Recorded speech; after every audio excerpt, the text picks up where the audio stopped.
Genders of the Railroad, Part 18. Back to the model series again.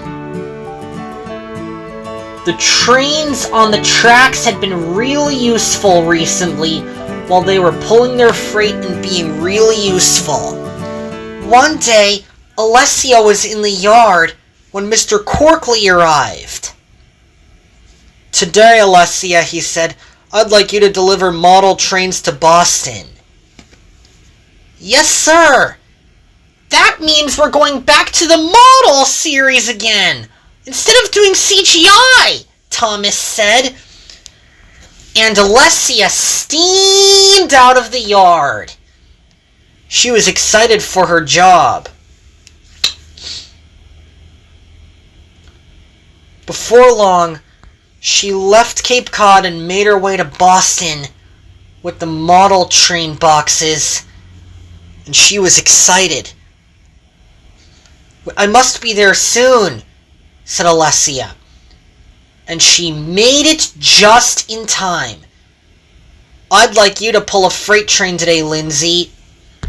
"Thank you, I will." And before long, Lindsay buffered up to her freight cars, and the guard got into his caboose and enjoyed the ride, and Lindsay steamed onto the Northeast Corridor. It was an important job.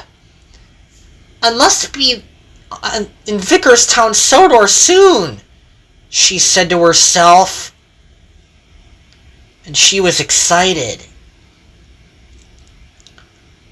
Lindsay, the woman train, made her way over the bridge in the mountains.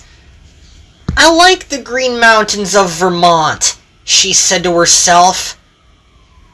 And she steamed down the line. "I must be at my destination soon," she said. Then there was trouble.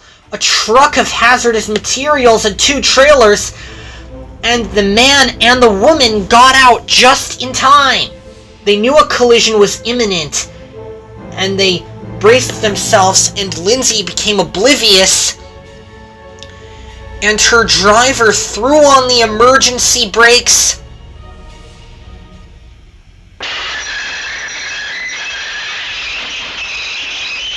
But she was too late. "Oh no!" she cried as fire raged and the whole area exploded. When Nolan saw the accident, he could not believe it. Luckily, no one was hurt. But most engines were derailed and freight cars were too. And Lindsay had turned onto her side and was feeling crumpled. "I'm stuck," she said. "I'll never get out of this mess now." "It'll be okay," said Moiki. "It will," said Lacey. "It'll be okay," said Ashley. "It will," said Mercedes. "I'm sure it will," said Mimi. As weeks went by, the accident took a long time to clean up, and the Lakeshore Limited 449 and 49 were doing a good job going to Chicago from Boston and New York City. Although the crash was catastrophic, all the engines could hope that something like that is never repeated in the future. To be continued.